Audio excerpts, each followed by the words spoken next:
2 jours à la suite, le destroyer américain Dewey a navigué près des îles chinoises Nansha en mer de Chine méridionale mercredi et jeudi.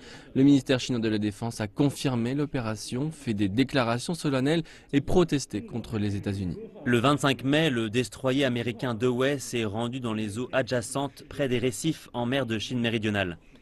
Des destroyers de la marine chinoise ont identifié le destroyer américain et lui ont donné des avertissements jusqu'à ce qu'il parte. Les États-Unis disent qu'ils effectuent des opérations de liberté de navigation en envoyant des navires et des avions près des eaux disputées. Leurs opérations visent à démontrer le droit au vol et à la navigation dans ce qui est considéré être des eaux internationales et un espace aérien international. L'opération de mercredi a été une première fois signalée par le Wall Street Journal, mais les États-Unis ont refusé de la confirmer.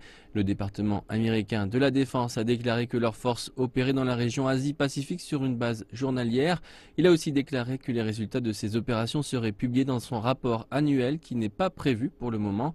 Ces opérations américaines interviennent alors que le président Xi Jinping a inspecté la marine chinoise mercredi.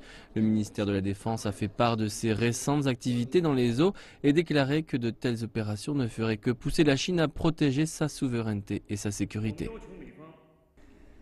Nous demandons au côté américain de prendre des mesures, de corriger les erreurs et de faire des efforts positifs pour le développement des relations militaires bilatérales.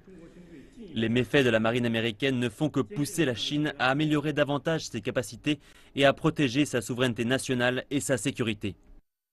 Le ministère de la Défense a rappelé que les deux armées étaient actuellement dans une période importante de développement et que des relations bilatérales saines et stables étaient pour le bénéfice commun des deux côtés.